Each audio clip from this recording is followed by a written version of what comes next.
आप सभी का हमारे यूट्यूब चैनल आइडियल देव क्लासेस में स्वागत है। बच्चों, आज हम आपके लिए 8th ग्रेड अभ्यास पुस्तिका विषय गणित लेके आए हैं जो कक्षा 8वीं के लिए है और किस सत्र के लिए, सत्र 2024-25। और इस पुस्तक को मध्य प्रदेश शासकीय शिक्षा केंद्र भोपाल द्वारा बनाया गया है। और आज हम इस वीडियो के माध्यम से आपको अध्याय 4 बताएंगे। इसके पहले के वीडियो में आपको अध्याय 1, अध्याय 2 और अध्याय 3 बता चुके हैं। आज अध्याय 4 बताएंगे। अध्याय 4 में क्या दिया है, आंकड़ों का प्रबंधन से संबंधित प्रश्नों को आपको हल करके बताएंगे। तो चलिए देखते हैं अध्याय 4, आंकड़ों का प्रबंधन। उसमें कुछ संक्षिप्त जानकारी दी है, उन्हें पढ़ लेते हैं। पहले, हमारे दैनिक जीवन में हमें विभिन्न सूचनाएं मिलती हैं, जैसे शहरों का तापमान, चुनाव में लड़ने वाले वोटों की संख्या, किसी कक्षा में बच्चों की ऊंचाई एवं प्राप्तांक आदि, ये सब मिल रहे हैं। तो इनसे संबंधित कुछ बातें, जैसे संख्याओं के रूप में एकत्रित सूचनाएं आंकड़े कहलाते हैं। जो संख्याओं के रूप में एकत्रित आंकड़े होते हैं वो क्या कहलाती है, वो संख्याओं के रूप में एकत्रित सूचनाएं क्या कहलाती हैं, आंकड़े कहलाते हैं, जिसे हम डाटा कहते हैं। फिर नेक्स्ट पॉइंट है, आंकड़ों के अध्ययन के लिए उन्हें क्रमबद्ध रूप से संगठित करते हैं। फिर तीसरा पॉइंट है, उच्चतम और न्यूनतम प्रेक्षणों के बीच अंतर को परिसर कहते हैं। परिसर किसे कहते हैं, उच्चतम यानी अधिकतम, न्यूनतम यानी कम प्रेक्षणों के बीच के अंतर को परिसर कहा जाता है। जैसे किसी परीक्षा में एक कक्षा में 10 छात्रों के प्राप्तांक 20 में से दिए गए हैं, 6, 9, 10, 8, 7, 7, 7, 8, 5, 9। तो ये आंकड़ों का संगठित रूप क्या हो गया, तो इनको हम क्या कर लिए, आरोही क्रम में लिख लिए, यानी बढ़ते क्रम में 5, 6, 7, 7, 8, 8, 9, 9, 10। अब परिसर कैसे निकालेंगे, इसका उच्चतम अंक क्या है, उच्चतम अंक 10 है और न्यूनतम अंक क्या है, 5। तो क्या कह रहा है, परिसर क्या कहलाता है, उच्चतम और न्यूनतम प्रेक्षणों के बीच का अंतर। तो 10 में से 5 घटा दीजिए तो आपको परिसर मालूम हो जाएगा। 10 में से 5 घटाए तो 5, एक क्या हो गया, 5 क्या हो गया, इसका परिसर। तो परिसर कैसे निकालना है आपको, उच्चतम प्रेक्षण में से न्यूनतम प्रेक्षण को घटा देंगे तो आपको परिसर मालूम हो जाएगा। तो परिसर क्या था ये बता दी। इसके बाद चलिए आगे क्या दिया हुआ है, दिए गए आंकड़ों का औसत अंगणितीय माध्य माध्य कहलाता है। जो आंकड़े होते हैं उनका औसत क्या कहलाता है, अंगणितीय माध्य या माध्य कहलाता है। माध्य ज्ञात करने का सूत्र क्या है, सभी प्रेक्षणों का योग भागित प्रेक्षणों की संख्या। जैसे जितने प्रेक्षण हैं आपको उनका योग कर दीजिए। जैसे आपको वहाँ पे दिया था प्रेक्षण, उनका योग किए, और कितने प्रेक्षण थे, 1, 2, 3, 4, 5, 6, 7, 8, 9, 10, और 10 का भाग दीजिए, प्रेक्षण संख्या का भाग दे दी तो हमें क्या मालूम हो जाएगा, माध्य। इसके बाद नेक्स्ट है, वह प्रेक्षण जो आंकड़ों में सबसे अधिक बार आता है क्या कहलाता है, बहुलक कहलाता है। यदि जो प्रेक्षण आंकड़ों में सबसे अधिक बार आता है वह क्या कहलाता है, बहुलक। देखिए यहाँ पे यह आंकड़े दिए हुए हैं, इसमें सबसे अधिक बार कौन आया है, 7 आया है, तो यहाँ बहुलक क्या हो जाएगा, 7 हो जाएगा। इसके बाद नेक्स्ट है, दिए गए आंकड़ों का आरोही और अवरोही क्रम में व्यवस्थित करने के बाद उनके बीच वाला मान माध्य कहलाता है। जो आंकड़े होते हैं उन्हें आरोही यानी बढ़ते क्रम या अवरोही यानी घटते क्रम में व्यवस्थित करने के बाद जो बीच वाला मान होता है उसका माध्यक होता है। माध्यक मीन्स होता है, माध्यिका होती है। जैसे ये आंकड़े दिए हुए हैं, देखिए यहाँ पे 5, 6, 7, 7, 7, 8, 8, 9, 9, 10, इनके बीचों बीच वाला मान कौन सा है, देखिए इधर से गिन लीजिए, ये 4, इधर से गिने ये 4, अब बच गए बीचों बीच में क्या आ गए, 7 और 8। इन आंकड़ों में 7 और 8 मध्य में स्थित हैं, इसलिए 7 और 8 का औसत क्या हो गया, 7 में 8 को जोड़े 15/2 यानी 7/5, यानी 7 और 8 के बीच की जो संख्या आएगी 7.5, वह क्या कहलाएगा, माध्यक कहलाएगा। माध्यक और बहुलक, इन सभी के समूह को आंकड़ों का प्रतिनिधि मान या केंद्रीय मान कहा जाता है। दिए गए आंकड़ों में से एक विशेष प्रेक्षण जितनी बार आता है उसे बारंबारता कहते हैं। चलिए आगे नेक्स्ट देखते हैं। अब आंकड़े ज़्यादा होते हैं तो समूहों को व्यवस्थित किया जाता है, उसे वर्ग अंतराल कहते हैं। जैसे आंकड़े अधिक हो गए तो उनको समूह में व्यवस्थित करेंगे, जैसे 0 से 10, 10 से 20, 20 से 30, उसे क्या कहते हैं, वर्ग अंतराल कहते हैं। वर्ग अंतराल में 10 और 20 में 10 निम्नतम सीमा है, निम्नतम वर्ग की सीमा है, और 20 उच्चतम वर्ग की सीमा है। उच्च वर्ग सीमा और निम्न वर्ग सीमा के अंतर वर्ग अंतराल की चौड़ाई या माप कहलाता है। दिए हुए आंकड़ों को विभिन्न प्रेक्षणों अथवा वर्ग अंतरालों के बारंबारता दर्शाने वाली सारणी बारंबारता बंटन सारणी कहलाती है।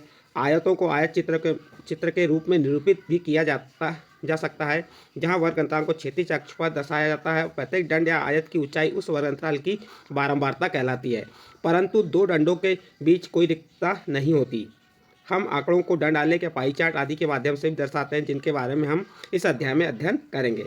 अब हम अपनी गणित के पाठ्य पुस्तक अध्याय 4 आंकड़ों का प्रबंधन पर कार्य करेंगे, साथ ही कुछ और प्रश्नों के अभ्यास करेंगे। चलिए देखते हैं। प्रश्नों को पढ़कर दिए गए विकल्पों में से सही उत्तर चुनकर लिखिए और सामने दिए गए सही घेरे को भरिए। देखिए पहला प्रश्न क्या है, संपूर्ण और उसके एक भाग संपूर्ण और उसके एक भाग को दर्शाने वाला आलेखी निरूपण है। ए नंबर आयत चित्र, बी नंबर दंड आलेख, सी नंबर रेखिक आलेख, डी नंबर पाई चार्ट।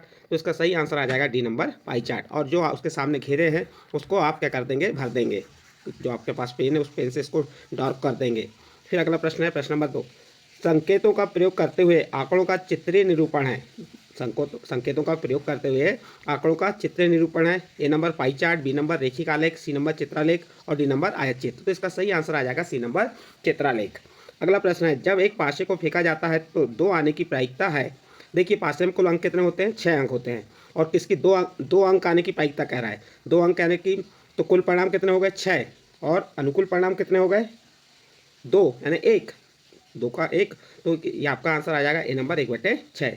क्योंकि प्रायिकता ज्ञात करने का सूत्र क्या होता है, अनुकूल परिणाम भागित कुल परिणाम। तो हमारे अनुकूल परिणाम कितने हुए, 1, और कुल परिणाम कितने हैं, 6। तो इसलिए क्या आ जाएगा 1/6। और उसके सामने जो भी डिब्बे हैं उनको आप क्या कर देंगे, भर देंगे। इसके बाद अगला प्रश्न है, जब एक सिक्के को उछाला जाता है तो चित्त प्राप्त करने की प्रायिकता है। तो यहाँ पे 4 ऑप्शन दिए, 4 ऑप्शन में से बताना है कि एक सिक्के को उछाला जाता है तो चित्त प्राप्त करने की प्रायिकता। सबसे पहले तो आप कुल परिणाम निकाल लीजिए। तो आप एक सिक्के को उछालेंगे तो चित्त आएगा या पट आएगा, यानी कितने परिणाम, कुल परिणाम कितने हो गए, 2। और चित्त आने की प्रायिकता कह रहा है, चित्त यानी कि 1, अनुकूल परिणाम क्या हो गया, 1। तो इसका प्रायिकता क्या हो जाएगी, 1/2, अनुकूल परिणाम भागित कुल परिणाम। अगला प्रश्न है, राहुल, वरुण और अनिल एक रंगीन पहिए को घुमाने का खेल खेल रहे हैं। यदि तीर लाल रंग पर रुकता है तो राहुल जीत जाता है। यदि तीर नीले रंग पर रुकता है तो वरुण जीत जाता है। यदि तीर हरे रंग पर रुकता है तो अनिल जीत जाता है। इस खेल को न्याय संगत बनाने के लिए निम्न में से कौन सा रंगीन पहिया प्रयोग किया जाना चाहिए। तो देखिए यहाँ 4 पहिए दिए हैं, 4 पहिए में यानी कि सब में समानता होनी चाहिए। यहाँ पे हरा, नीला, हरा, हरा। तो यहाँ पे ओनली 2 रंग है। यहाँ पे देखिए अगले पहिए में लाल, हरा, नीला, लाल, हरा। लाल 2 बार है, हरा 2 बार है, लेकिन नीला 1 बार है, तो ये भी संगत नहीं होगा।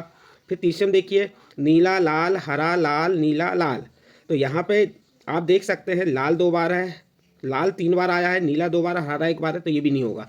इसलिए इसका चौथे नंबर का जो ऑप्शन है, इसमें देखो लाल भी 2 बार है, नीला भी 2 बार है, हरा भी 2 बार है। तो इसका सही आंसर आ जाएगा आपका डी नंबर, क्योंकि इसमें ये न्याय संगत चक्र होगा। तो इसका डी नंबर का ऑप्शन सही होगा। और जो उसके सामने घेरे दिए उनको आप भर देंगे। अगला प्रश्न है आपका प्रश्न नंबर 6। प्रश्न नंबर 6 क्या कह रहा है, एक थैले में 5 लाल गेंदे और 3 पीली गेंदें हैं। थैले में के अंदर बिना देखे लाल गेंद प्राप्त करने की प्रायिकता ज्ञात कीजिए। देखिए बच्चों, इसको हल करने के लिए सबसे पहले तो आपको कुल गेंदें कितनी ये देख लीजिए, यानी घटना के कुल परिणाम कितने हैं। तो कुल गेंदें 5 लाल हैं और 3 पीली हैं, तो 8 गेंद हो गई। तो आपका कुल परिणाम क्या हो गया, 8 हो गया। अब क्या कह रहा है, लाल गेंद प्राप्त करने की प्रायिकता कह रहा है। तो लाल गेंद कितनी है, 5। तो अनुकूल परिणाम कितने हो गए, 5। तो आपकी प्रायिकता क्या हो जाएगी, 5/8। और इसे हल कैसे करना ये आपको बता दिए। आप लिख देंगे घटना के कुल परिणाम 5 धन 3 बराबर 8। लाल गेंद प्राप्त करने के परिणाम कितने हैं, 5। यानी आपका कुल परिणाम 8 हो गया, अनुकूल परिणाम 5। तो लाल गेंद प्राप्त करने की प्रायिकता घटना होने के परिणाम भागित घटना के कुल परिणाम। घटना होने के परिणाम कितने हैं, 5, और घटना के कुल परिणाम कितने हैं, 8। तो 5/8। इसकी प्रायिकता, लाल गेंद प्राप्त करने की प्रायिकता क्या हो जाएगी आपकी, 5/8। इस प्रकार से आपका प्रश्न नंबर 6 कंप्लीट। इसका नेक्स्ट प्रश्न आता है आपका प्रश्न नंबर 7। प्रश्न नंबर 7 में देखिए, जब एक पासे को फेंका जाता है तो निम्नलिखित प्रत्येक घटना की प्रायिकता ज्ञात कीजिए। ये आपको 4 प्रश्न दिन की प्रायिकता ज्ञात करना है। तो सबसे पहले तो आपको मालूम होना चाहिए कि पासे में कुल अंक कितने होते हैं, 6 अंक होते हैं। तो पासे में फेंके जाने पर प्राप्त अंक क्या हो जाएंगे, 1, 2, 3, 4, 5, 6। कुल अंक कितने हो गए, कुल परिणाम संख्या 6 हो गई। अब पहला प्रश्न क्या कह रहा है, 5 से बड़ी एक संख्या। 5 से बड़ी संख्या क्या है, देखिए 5 से बड़ी एक संख्या 6 है। 5 से बड़ी एक संख्या क्या है, 6 है। अतः 6 का एक अनुकूल परिणाम क्या हो गया, 1। अतः प्रायिकता क्या हो जाएगी, कुल अनुकूल परिणाम भागित कुल परिणाम। अनुकूल परिणाम कितने हो गए, 1, और कुल परिणाम कितने, 6। तो एक प्रायिकता हो गई इसकी 1/6। इसके बाद अगला प्रश्न है, 5 से बड़ी संख्या नहीं है। अब 5 से बड़ी संख्या नहीं है, कौन कौन सी नहीं है, 1, 2, 3, 4। कितने अंक हो गए यहाँ पे, 4 अंक। ये 5 से बड़ी नहीं है। तो आप क्या हो जाएगा, 1, 2, 3, 4। तो प्रायिकता क्या हो जाएगी, अनुकूल परिणाम कितने हो गए, 4, और कुल परिणाम कितने हो गए, 6। तो 4/6 बराबर 2/3। फिर इसके बाद अगला प्रश्न, सबसे छोटी अभाज्य संख्या है। तो सबसे छोटी अभाज्य संख्या कौन सी होती है, 2। तो आपके अनुकूल परिणाम कितने हो गए, 1, और कुल परिणाम कितने हो गए, 6। तो 1/6। सम संख्या 2, 4, 6। तो अनुकूल परिणाम कितने हो गए, 1, 2, 3 हो गए। तो और कुल परिणाम 6, 3/6। 3 एकम 3, 3 दूनी 6, न 1/2। तो इस प्रकार से आप प्रश्न नंबर 7 को हल कर सकते हैं। नेक्स्ट अगला प्रश्न आता है आपका प्रश्न नंबर 8। प्रश्न नंबर 8 में दिया है, निम्न दंड आलेख में अलग अलग शैक्षिक वर्षों में कक्षा 8 के विद्यार्थियों की संख्या दर्शाई गई है। दंड आलेख को देखकर निम्नलिखित प्रश्नों के उत्तर दीजिए। देखिए एक दंड आलेख बना हुआ है। यहाँ पे 2003 से 2004 तक के विद्यार्थियों की संख्या कितनी है? 100। 2004 से 2005 के विद्यार्थियों की संख्या कितनी है? 200। 2005 से 2006 के विद्यार्थियों की संख्या कितनी है? 250। 2006 से 2007 तक के विद्यार्थियों की संख्या कितनी है? आप देख सकते हैं 300। और 2007 से 2008 के विद्यार्थियों की संख्या कितनी है? 350। इधर शैक्षिक वर्ष दिखा दिया और इधर कक्षा 8 के विद्यार्थियों की संख्या। अब कुछ प्रश्न दिए, इन प्रश्नों को उत्तर देना है।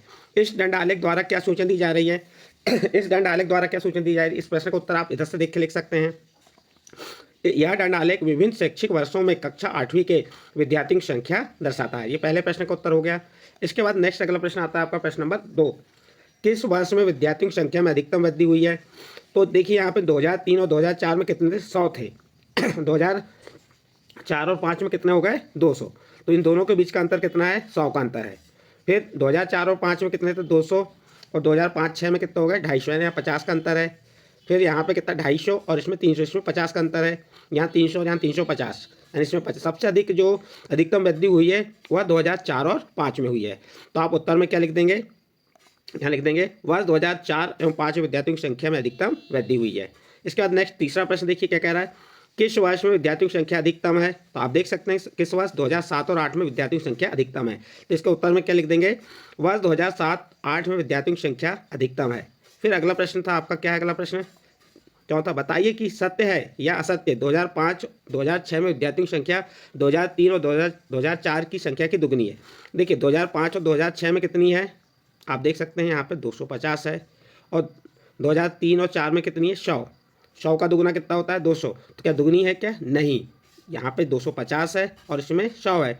तो दुगनी 200 होती, तो 200 होता तो दुगना होता। हम उत्तर दे देंगे असत्य है। इसका उत्तर क्या लिखेंगे आप?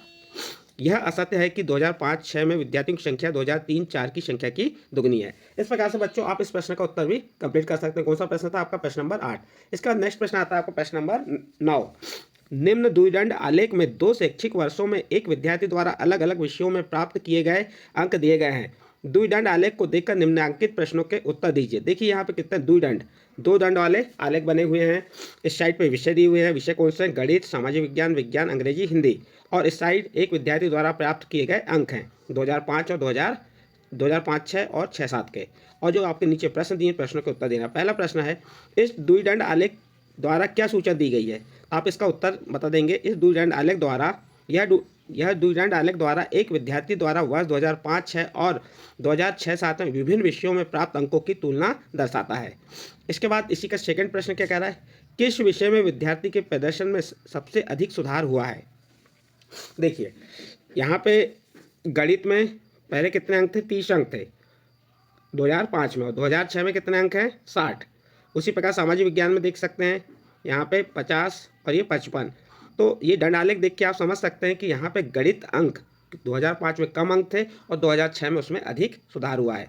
तो आप उत्तर में क्या बता देंगे इसका? किस विषय में विद्यार्थी के प्रदर्शन में सबसे अधिक सुधार हुआ है? तो आप उत्तर में बताएंगे गणित विषय में विद्यार्थी के प्रदर्शन में अधिक सुधार हुआ है। इसके बाद नेक्स्ट अगला तीसरा प्रश्न क्या कह रहा है?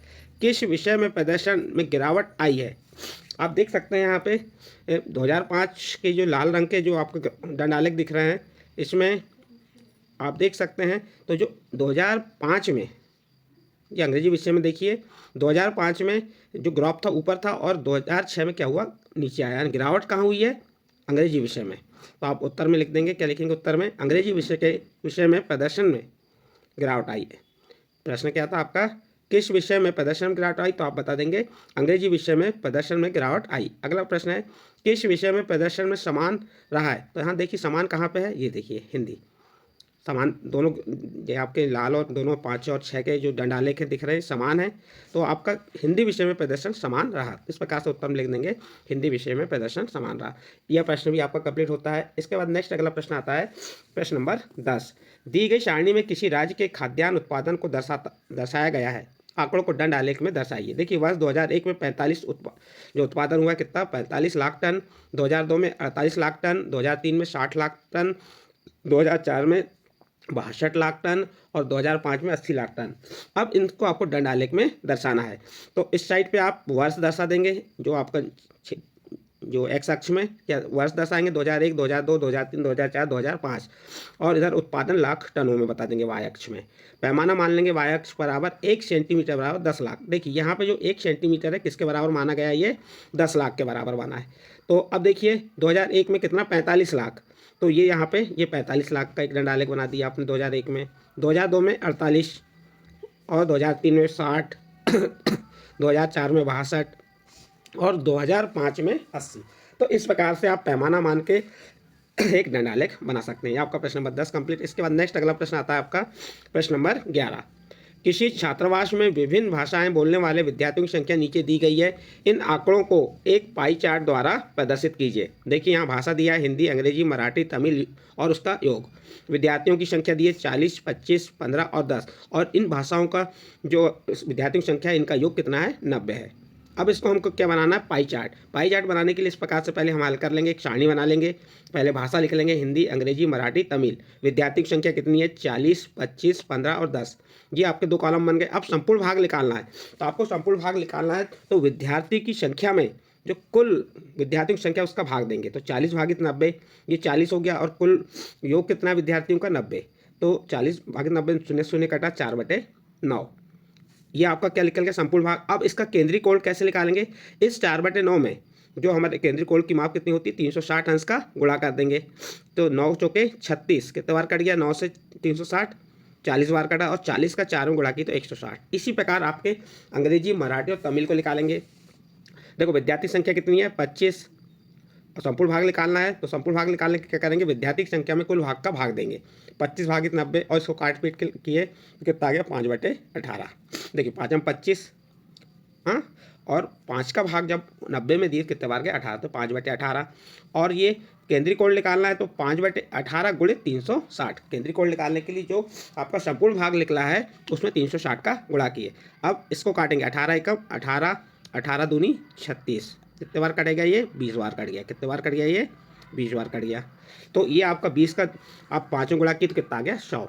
इस प्रकार से इसे केंद्रीय कोण कितना आ गया, 100। इसी प्रकार मराठी के लिए, मराठी विद्यार्थी की संख्या कितनी है, 15, और संपूर्ण भाग निकालना तो 15 भागित 90।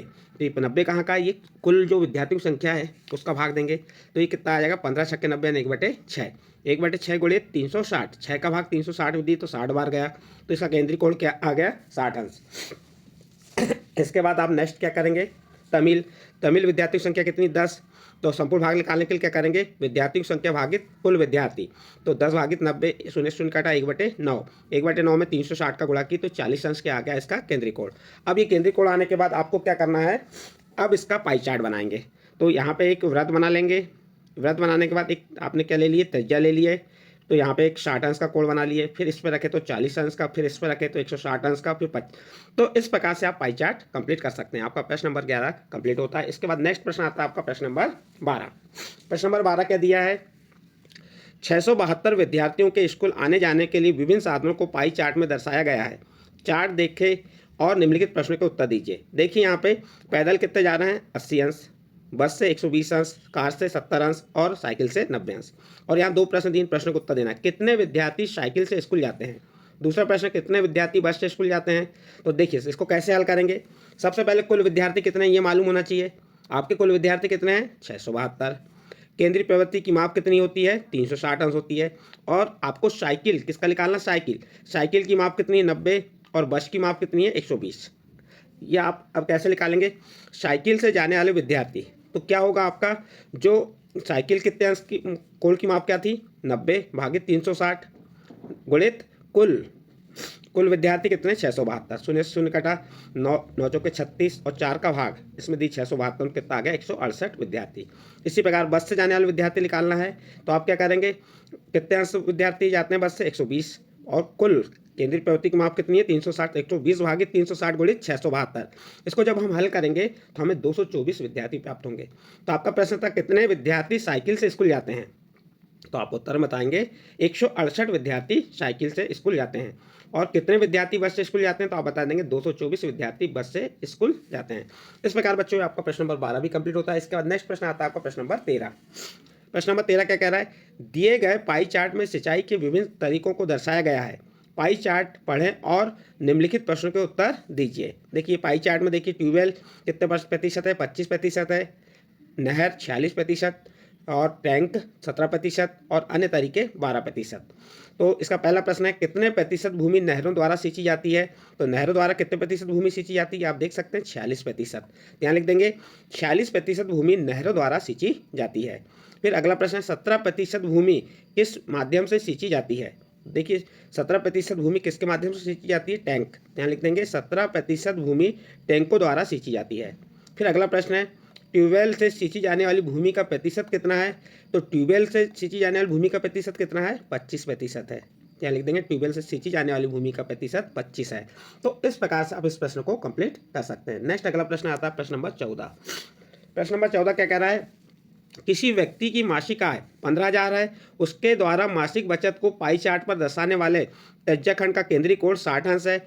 उसके द्वारा कितनी मासिक बचत की गई, यह मासिक आय का कितना प्रतिशत है। तो इसे कैसे निकालेंगे, सब हम क्या करेंगे, मासिक बचत बराबर क्या होता है, केंद्रीय कोण भागित 360 गुणित कुल आय। केंद्रीय कोण कितना है 60 भागित 360 गुणित 15,000, कुल आय क्या है 15,000। जब इसे हम हल करते हैं काट पीट के तो क्या आएगा 25,000 रुपये। तो उसकी मासिक बचत कितनी हो गई, ये मासिक बचत निकाल ली है 25,000 रुपये। अब मासिक आय का प्रतिशत निकालना है तो क्या करना पड़ेगा, मासिक बचत गुणित कुल आय, मासिक बचत भागित कुल आय गुणित 100। देखिए मासिक बचत कितनी 2500 और कुल आय कितनी 15,000 गुणित 100। 1 2 3 शून्य से 3 शून्य क्रॉस हो गए, बच गया कितना 250 भागित 15। 15 का भाग 250 से देंगे 16.66%। तो ये आपको कितना आएगा 16.66%। यह क्या है, मासिक आय का प्रतिशत है। इस प्रकार से आप प्रश्न नंबर 14 को कंप्लीट करेंगे। नेक्स्ट अगला प्रश्न आता है आपका प्रश्न नंबर 15। प्रश्न नंबर 15 क्या कह रहा है, आप अपनी एक दिवस की दिनचर्या, एक दिवस यानी एक दिन की दिनचर्या में व्यतीत समय, जैसे स्कूल कितने समय स्कूल में रहे, सोए कितने समय, खेले कितने आदि के लिए नीचे दी गई सारणी भरिए। इन आंकड़ों को एक पाई चार्ट द्वारा प्रदर्शित कीजिए। तो सबसे पहले तो आप जो गतिविधि दी है, स्कूल, खेल, घर की पढ़ाई, सोने, अन्य, तो इसको लिख लीजिए। आप स्कूल में कितना समय व्यतीत करते हैं, 6 घंटे, तो यहाँ 6 घंटे लिख दी। खेल के लिए 4 घंटे, घर की पढ़ाई के लिए 4 घंटे, सोने के लिए 8 घंटे और अन्य 2 घंटे। ऐसे कुल कितने घंटे होते हैं एक दिन में, 24 घंटे हो गए। तो ये आपने गतिविधि में व्यतीत समय निकाल लिए। अब भिन्न रूप में बदलेंगे, तो भिन्न रूप में कैसे बदलेंगे, जैसे हमारा स्कूल का समय कितना 6 घंटे था, इसमें कुल घंटों का भाग दे देंगे 6 भागित 24। तो ये क्या हो गया 6 कम 6 6 24 1/4। भिन्न रूप क्या हो गया 1/4। अब 360 की भिन्न बनाना है तो 1/4 में 360 का गुणा कर देंगे। तो 1/4 गुणित 360, 4 का भाग 360 में कितने बार गया 90 अंश। तो 6 घंटे में कितने अंश का बनेगा 90 अंश। इसी प्रकार खेल का निकाले, घर की पढ़ाई का, सोने का और अन्य। और फिर क्या करना, आप एक वृत्त बना के पाई चार्ट बना देंगे। तो देखिए सबसे पहले हमने स्कूल का 90 अंश, तो यहाँ 90 अंश का आप कोण बना देंगे। फिर यहाँ पे 60 अंश का, फिर 60 अंश का, फिर 120, फिर 30। तो ये 90 अंश स्कूल के लिए हो गया, खेल के लिए 60, पढ़ाई के लिए 60, सोने के लिए 120 और अन्य में 30। इस प्रकार से आप ये पाई चार्ट बना के इस प्रश्न को भी कंप्लीट कर सकते हैं। इस प्रकार बच्चों आपका ये प्रश्न नंबर 15 कंप्लीट होता है। और इस प्रश्न के साथ ही कक्षा 8वीं विषय गणित का अध्याय 4 आंकड़ों का प्रबंधन से संबंधित प्रश्न थे, उन्हें आपको हमने समझाए। ये प्रश्न आपको अच्छे लगे हों तो आप हमारे चैनल आइडियल देव क्लासेस को सब्सक्राइब कीजिए, लाइक कीजिए और इस वीडियो को अन्य ग्रुप में शेयर जरूर कीजिए।